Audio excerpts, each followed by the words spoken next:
بسم اللہ الرحمن الرحیم الحمد للہ رب العالمین والصلاة والسلام علی سید الانبیاء والمرسلین وعلی آلہ واصحابہ اجمعین اما بعد فقد قال اللہ تبارک و تعالی فی القرآن المجید اعوذ باللہ من الشیطان الرجیم بسم اللہ الرحمن الرحیم یا ایہا الذین آمنوا کتب علیکم الصیام کما کتب علی الذین من قبلکم لعلکم تتقون صدق اللہ العلی العظیم۔ محترم بزرگوں اور عزیز ساتھیوں، اللہ رب العزت کا فضل اور احسان ہے کہ اللہ رب العزت نے ہم سب کو رمضان المبارک کا عظیم مہینہ عطا فرمایا ہے، ورنہ دنیا کے جیسے حالات چل رہے ہیں پچھلے رمضان المبارک سے لے کر اس رمضان کے اندر، ان حالات کے پیش نظر یہ اللہ کا انعام ہی کہا جائے گا، ورنہ ہمارے بہت سے عزیز اور رشتہ دار ایسے تھے جو اس دنیا کے اندر موجود تھے لیکن وہ اس سال رمضان کے اندر موجود نہیں ہیں۔ رمضان مبارک کی ساری رحمتیں، ساری برکتیں نازل ہو رہی ہیں، لیکن ان کے مقدر کے اندر یہ رمضان مبارک نہیں تھا تو وہ آج اس دنیا کے اندر نہیں ہے۔ آج اللہ رب العزت نے ہماری عمروں کے اندر اتنی برکت عطا فرمائی ہے کہ ہم رمضان مبارک کے مہینے کو دوبارہ حاصل کر رہے ہیں، لہذا اس نعمت پر اللہ کا شکر اور اللہ کی حمد اور اللہ کی تعریف کرنی چاہیے کہ یہ اللہ کی بہت بڑی نعمت ہے۔ ورنہ آج کے اس حادثاتی دور کے اندر جب کہ ہم یہ دیکھ رہے ہیں کہ ہمارے اپنے لوگ اپنوں سے جدا ہو رہے ہیں اور بہت زیادہ دیر نہیں لگتی، صرف یہ سننے میں آتا ہے کہ فلاں ابن فلاں کا انتقال ہو گیا، فلاں کا انتقال ہو گیا، اور ایسے حالات ہیں کہ ان حالات کے اندر آدمی ان کی تجہیز و تکفین کے اندر جانے کے لیے بھی بہت خوش دلی کے ساتھ تیار نہیں ہوتا۔ اللہ رب العزت سے دعا کریں کہ اللہ رب العزت ہر ایک کی اس آفتی اور وبائی امراض کے اندر مبتلا ہونے سے اور اس طرح کی موت سے حفاظت فرمائے، ورنہ جو حالات ہیں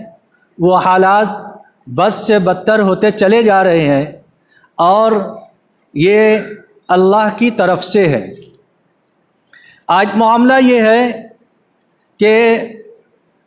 کوئی چیز اگر وبائی ہے اور وہ خدا کی جانب سے ایک عذاب ہے تو اس کو خدا کا عذاب سمجھنا چاہیے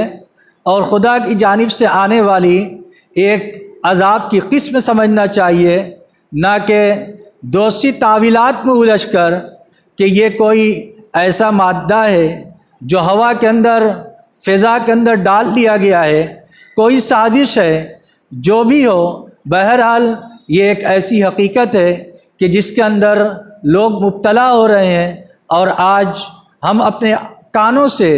اعلانات پر اعلانات سنتے جا رہے ہیں۔ ایک جنازہ پڑھا جاتا ہے، دوسرا جنازہ پڑھنے کے لیے رکھا جاتا ہے، قبرستان پر لوگوں کی تدفین کی جا رہی ہے۔ ایسے حالات کے اندر ہم اس بات کے اندر پڑے رہیں کہ یہ دنیا کی کوئی سازش ہو سکتی ہے یا کسی طرح کی اور کوئی چیز ہو سکتی ہے، اسی پر ریسرچ کریں اور اس کو جنگ قرار دیں کہ وبا، کورونا جیسی وبا سے یا کورونا جیسی چیز سے ہمیں جنگ جیتنا ہے، تو ظاہر سی بات ہے کہ یہ کوئی جنگ نہیں ہے۔ اگر اللہ کسی کے اوپر کوئی چیز مسلط کر دے تو خدا سے بندہ جیت نہیں سکتا، اس لیے اس خیال کے تو دل سے نکال لینا چاہیے۔ قرآن پاک کے اندر وہ جو واضح ہدایات موجود ہیں، جو احکامات موجود ہیں، ان سے یہ بات ثابت ہوتی ہے کہ جب اگر کسی طرح کی کوئی وبا، کوئی بیماری عام طور سے علاقوں کے اندر پھیل جائے تو اس وقت جہاں پر آدمی کے لیے ظاہری تدابیر اختیار کرنے کا چارہ ہوتا ہے، وہیں پر اس کے لیے سب سے بڑا ہتھیار توبہ اور استغفار ہوتا ہے۔ آدمی توبہ اور استغفار کا اہتمام کرے۔ آج ہم ہر چیز کا اہتمام کرتے ہیں، ہر چیز کرتے ہیں، لیکن اللہ کے نبی صلی اللہ علیہ وسلم نے حدیث کے اندر ارشاد فرمایا کہ اگر تمہارے اوپر کسی طرح کی کوئی بیماری آ جائے، آفت آ جائے، تو اس کا استقبال اور اس کو دور کرنے کے جو ذرائع ہیں، ان ذرائع میں سے ایک ذریعہ توبہ اور استغفار ہے۔ آج ہم توبہ اور استغفار کا کتنا اہتمام کرتے ہیں۔ دوسری چیز صدقہ، کہ اپنے بیماروں کا علاج دعا کے ذریعے کرو اور صدقات کے ذریعے کرو، اور صدقہ کے ذریعے سے اللہ رب العزت بیماری کو دور فرماتے ہیں۔ موجوں اور بلاؤں کا سامنا حدیث کی روح سے صدقات سے کرنے کا حکم دیا گیا ہے۔ ہم ایسے زمانے کے اندر توبہ اور استغفار کا اہتمام کریں اور صدقات کا اہتمام کریں۔ یہ وہ چیزیں ہیں جن کے ذریعے سے اللہ رب العزت کا غضب ختم ہوگا۔ یہ چیز ہے جو ہر آدمی اس کو سمجھ سکتا ہے کہ یہ خدا کی جانب سے ناراضگی کا اظہار ہے، کہ ہمارا رب ہم سے راضی نہیں ہے، ہمارا رب ہم سے خوش نہیں ہے۔ جب اللہ رب العزت ناراض ہوگا تو ظاہر سی بات ہے کہ اللہ کے بندے پریشانی کے اندر مبتلا ہوں گے، اور یہ اللہ رب العزت کی جانب سے ایک طرح کا عذاب ہے۔ اور اللہ کے غصے کو ختم کرنے میں کچھ چیزوں کا بہت زیادہ دخل ہے، ان میں سے ایک چیز ہے صدقہ۔ ہم غور کریں کہ ہم نے صدقات کا کتنا اہتمام کیا، خاص طور سے ان وباؤں سے بچنے کے لیے اور ان سے حفاظت کے لیے ہم نے کتنا صدقہ کا اہتمام کیا۔ اللہ رب العزت کے حضور کتنا ہم نے توبہ اور استغفار کیا۔ آج جانچنے کی بات یہ ہے، یہ رمضان مبارک کا عظیم مہینہ چل رہا ہے، اس کے اندر بندہ روزے کی حالت کے اندر ہوتا ہے، اور روزے کی حالت کے اندر اللہ رب العزت بندے کی دعا کو قبول فرماتے ہیں۔ 3 آدمی کی دعائیں رد نہیں کی جاتی، 3 آدمی کی دعائیں رد نہیں کی جاتی۔ ان میں سے ایک روزہ دار ہے، جب افطار کے وقت دعا کرتا ہے تو اللہ رب العزت اس کی دعا کو رد نہیں فرماتے۔ ہم اپنے معمولات میں دعاؤں کے اہتمام کو بڑھائیں۔ ہمیں نفل نماز پڑھنا، اس کے اندر دھیان لگے گا، ہم قرآن پاک کی تلاوت کر لیں، اس کے اندر دھیان لگے گا، لیکن جب دعا کے لیے ہاتھ اٹھائیں گے تو 1 منٹ 1.5 منٹ کے اندر ہماری دعائیں مکمل ہو جائیں گی۔ نہیں، اللہ رب العزت نے یہ مہینہ میں عطا فرمایا ہے، ہم اس مہینے کے اندر دعاؤں کا اہتمام کریں، اللہ رب العزت کے حضور اپنے گناہوں سے سچے پکے دل سے توبہ اور استغفار کریں۔ آخر کون ہے جس کے در پر ہم جا کر اپنے گناہوں کو معاف کرائیں گے؟ اللہ کے علاوہ ہمارا کوئی نہیں۔ ہر چیز کے اندر ہماری نگاہ خدا کی طرف ہونی چاہیے، اللہ کی طرف ہونی چاہیے۔ وما اصابکم من مصیبت فبما کسبت ایدیکم ویعفو عن کثیر،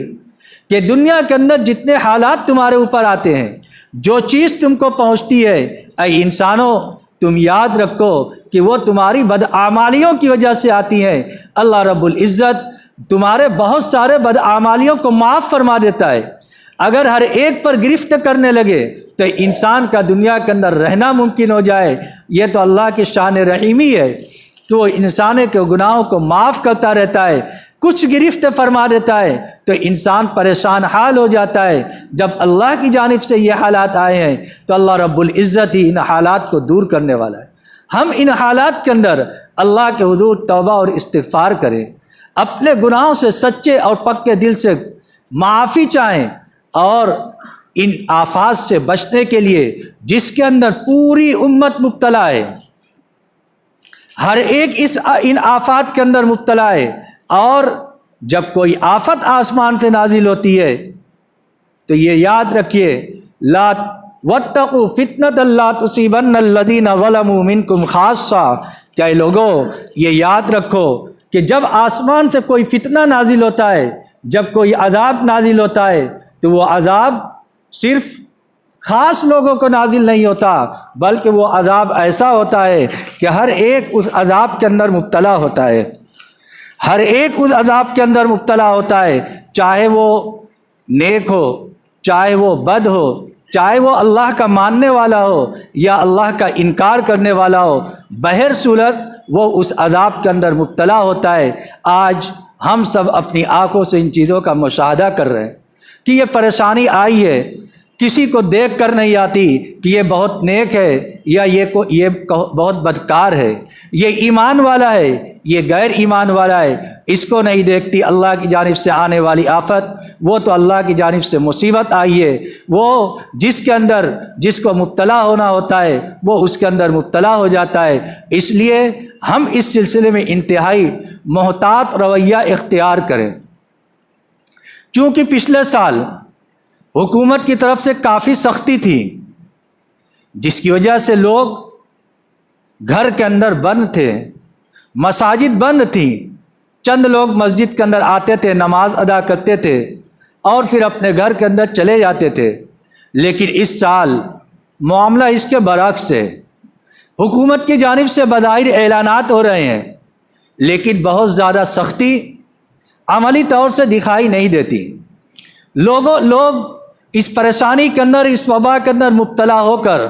خود اپنے آپ کو اس سے بچانے کی فکر کے اندر لگے ہوئے ہیں۔ چنانچہ کوئی خود سے دکان بند کر رہا ہے، کوئی خود سے اپنے گھروں کے اندر اپنے آپ کو مقید کیے ہوئے ہے، کوئی کچھ کر رہا ہے، کوئی کچھ کر رہا ہے۔ لیکن کیا حکومت کی طرف سے سختی نہیں ہوگی تو کیا ہم احتیاط کرنے کے پابند نہیں ہیں؟ کیا شریعت نے ہمیں محتاط رہنے کی تاکید نہیں کی ہے؟ آپ لوگ پچھلے سال وہ احادیث سن چکے ہوں گے جس کے اندر جب شام کے اندر طاعوس کی بیماری آئی تھی اور اس کے اندر وبا آئی تھی تو قریب 30 سے 35 ہزار صحابہ کرام رضوان اللہ علیہ مجمعین شہید ہوئے تھے۔ حضرت معاذ بن جبل رضی اللہ تعالیٰ بڑے جلیل القدر صحابی، حضرت ابو عبیدہ ابن جراح رضی اللہ تعالیٰ بڑے جلیل القدر صحابی، ایسے صحابہ کرام، وہ فرماتے ہیں کہ ایسا پٹ لوگوں کا انتقال ہو رہا تھا، کسی کا دماغ کام نہیں کر رہا تھا۔ حضرت عمر رضی اللہ تعالیٰ عنہ نے حضرت عمرو ابن عاص رضی اللہ تعالیٰ عنہ کو جب شام کا گورنر بنایا تو حضرت عمرو بن عاص رضی اللہ تعالیٰ عنہ نے جو پہلا حکم نافذ فرمایا وہ حکم نافذ یہ فرمایا کہ تمام لوگ شہروں کو چھوڑ کر پہاڑوں پر چلے جائیں، تمام لوگ شہروں کو چھوڑ کر پہاڑوں پر چلے جائیں، جو آج کی صورت کے اندر کوارنٹائن رہنے کی ایک صورت ہے، یعنی آبادی سے نکل کر جو آبادی کے اندر ہم اختلاط والی زندگی گزارتے ہیں، ایک دوسرے سے ملنے جلنے والی زندگی گزارتے ہیں، کچھ دن اس سے الگ ہو کر زندگی گزاریں۔ جب ایک دوسرے سے الگ ہو کر زندگی گزاریں گے تو اس ماحول کے اندر جو اس بیماری کے اندر مبتلا رہے گا وہ اس بیماری کے اندر مبتلا ہو کر یا تو صحیح ہو جائے گا، اگر اللہ نے اس کے مقدر کے اندر موت لکھی ہوگی تو وہ موت کا شکار ہوگا، لیکن اس کی وجہ سے دوسرا آدمی متاثر نہیں ہوگا۔ اس طریقے سے وہ وبا دھیرے دھیرے ختم ہو جائے گی۔ اور جب حضرت عمرو بن عاص رضی اللہ تعالیٰ نے یہ تدبیر اختیار کی تو پھر اس کے بعد یہ وبا دھیرے دھیرے تھمی ہے، پھر اس کے بعد اس وبا کے اوپر کنٹرول پایا گیا ہے، لیکن محتاط رویہ اختیار کیا گیا، اور وہ محتاط رویہ یہ تھا کہ جس کو اس زمانے کے اندر کوارنٹائن سینٹر کہتے ہیں، اس زمانے کے اندر انہوں نے یہ کہا کہ تم لوگ پہاڑوں کے اندر چلے جاؤ اور وہاں پر الگ الگ طریقے سے زندگی گزارو۔ اس طریقے سے وہ وبا ختم ہوئی تھی۔ لہذا آج کے اس دور کے اندر اس بیماری سے بچنے کے جو احتیاطی تدابیر ہیں، ہم یہ نہ دیکھیں کہ کہنے والے کیا کر رہے ہیں، ان کی لاکھوں کی بھیڑ جمع ہو رہی ہے، کیا وہاں پر کورونا نہیں ہے؟ ظاہر سی بات ہے کہ وہاں پر بھی کورونا ہے، وہاں کے مہنت بھی مر رہے ہیں، وہاں کے لوگ بھی مبتلا ہو رہے ہیں۔ تو ظاہر سی بات ہے کہ ایک آدمی اگر خود زہر کو استعمال کر رہا ہے تو اس کی وجہ سے ہم بھی اس کو استعمال کرنے کے پابند نہیں ہیں۔ شریعت نے ہمیں احتیاط والی زندگی گزارنے کا پابند بنایا ہے، لہذا ہم محتاط رہیں۔ اس محتاط رہنے کے اندر ہمیں کیا کرنا ہے؟ جو لوگ بیمار ہوں وہ خود سے جانتے ہیں کہ ہم بیمار ہیں، لہذا وہ خود سے اپنے آپ کو تنہائی کے اندر رکھیں، مجمع کے اندر بھیڑ بھاڑ کے اندر آنے سے پرہیز کریں۔ خاص طور سے اللہ کی بڑی نعمت مسجد کے اندر حاضری کی توفیق ہمیں مل رہی ہے، ہم کوئی ایسا عمل نہ کریں کہ مسجد کے اندر بیمار حضرات آنا شروع کر دیں جس کی وجہ سے مسجد کے اندر بیماری پھیلنا شروع ہو جائے، پھر مجبوراً مسجد کے انتظامیہ کو یا کسی کو یہ فیصلہ لینا پڑے کہ اب مسجد کے اندر لوگ محدود مقدار کے اندر آئیں گے، اس سے زیادہ لوگ نہیں آ سکتے۔ یہ کیوں ہوگا؟ جب آدمی احتیاط نہیں برتے گا۔ اس لیے جو بیمار ہوں وہ خود سے جانتے ہیں کہ ہم بیمار ہیں، وہ مسجد کے اندر نہ آئیں، گھر کے اندر نماز پڑھیں، اور گھر کے اندر بھی جب وہ نماز پڑھیں گے تو انشاءاللہ ان کو پوری نماز کا ثواب ملے گا، ان کے اجر کے اندر کوئی کمی نہیں ہوگی۔ جو بہت چھوٹے بچے ہیں، 7 سال یا اس سے چھوٹے یا اس سے کچھ بڑے 10 سال تک کے بچوں کو مسجد کے اندر آنے سے روکیں، بچوں کو مسجد کے اندر آنے نہ دیں، یہ احتیاطی تدابیر کے اندر داخل ہے۔ جب مسجد کے اندر بچے آتے ہیں، کوئی ڈانٹتا ہے اور وہ کسی کے گھر کے ہوتے ہیں تو اس کے گھر والوں کو تکلیف ہوتی ہے کہ انہوں نے ہمارے بچوں کو کیوں ڈانٹ دیا، لیکن مسجد کے انتظامیہ یہ نہیں چاہتے کہ ہم کوئی ایسی شکل و صورت اختیار کریں کہ کسی کو تکلیف ہو، اس لیے وہ اعلان کراتے ہیں کہ ہر مسجد کے اندر، ہر مسجد کے گھرانے کے اندر خود سے گھر والے اس بات کا احتیاط کریں اور اس بات کی ذمہ داری لیں کہ اپنے گھر سے چھوٹے بچوں کو مسجد کے اندر نہ بھیجیں، تاکہ مسجد کے اندر کسی طرح کا کوئی ایسا معاملہ پیش نہ آئے کہ آپس کے اندر بدمزگی پیدا ہو اور آپس کے اندر ایک دوسرے کے خلاف دل کے اندر بات آئے۔ ایسی صورتحال پیدا ہونے سے پہلے ہم خود محتاط رہیں اور مسجد کے اندر چھوٹے بچے کو آنے نہ دیں۔ اسی طریقے سے مسجد کے اندر جب آئیں تو ایک چیز اور ہے، وہ ہے ماسک کا استعمال۔ ظاہر سی بات ہے کہ ہمارے اندر یعنی اپنے معاشرے کے اندر ماسک کے استعمال کے سلسلے میں بہت کوتاہی ہے۔ مسجد کے اندر کئی 100 لوگ ہوتے ہیں، ہر طرح کے لوگ ہوتے ہیں، لہٰذا یہ ضروری ہے کہ ہر آدمی ماسک کا استعمال کرے۔ مسجد کے اندر بغیر ماسک کے نہ آئیں، ماسک کا استعمال کریں، اور اس کے علاوہ جو مسجد کے علاوہ دوسری جگہ پر احتیاطی تدابیر بتائے جاتے ہیں کہ بار بار ہاتھ کا دھونا ہے، چہرے کا دھونا ہے، تاکہ اس کے ذریعے سے آدمی صحت اور تندرستی کو باقی رکھ سکے۔ جب آدمی کی صحت اور تندرستی رہے گی تو آدمی بہت زیادہ کام کر سکے گا۔ حدیث کے اندر ارشاد فرمایا گیا، نعمتان مغبوط فیہما کثیر من الناس، 2 نعمتیں انسان کے پاس ایسی ہیں جس کے اندر وہ دھوکے کے اندر ہے، ایک صحت اور تندرستی اور 2 سے خالی وقت۔ لہذا ہم احتیاطی تدابیر کو اختیار کریں، ٹھنڈی چیزوں کا استعمال نہ کریں۔ رمضان کا مہینہ ہے، آدمی بہت پریشان ہوتا ہے، ہم ٹھنڈی چیزوں سے اپنے آپ کو بچائیں تاکہ ہم اس بیماری کے اندر، خاص طور سے گلے کی بیماری کے اندر، کھانسی وغیرہ کے اندر اور دوسری چیزوں کے اندر مبتلا نہ ہو۔ یہ وہ احتیاطی تدابیر تھی جس کے بارے میں ہمیں اعلان کرنا تھا۔ اس کے علاوہ ایک اعلان یہ ہے کہ عام طور سے اب جب تک ماحول ایسا ہے یعنی غیر یقینی صورتحال ہے، ہر آدمی یہ کوشش کرے کہ اپنے محلے کی مسجد کے اندر نماز پڑھے اور اپنے محلے کی مسجد کے اندر جمعہ کا اہتمام کرے، دوسرے محلے کی مسجد کے اندر نماز پڑھنے کے لیے اور جمعہ کو پڑھنے کے لیے نہ جائیں۔ اسی طریقے سے تراویح، اس مسجد کے اندر تراویح عام طور سے معمول یہ تھا کہ کم دن کی ہوتی تھی، اس لیے ہمارے دوسرے محلے کے لوگ بھی یہاں پر آتے تھے، لیکن اب معمول کے مطابق شاید 15 دن کی ہے،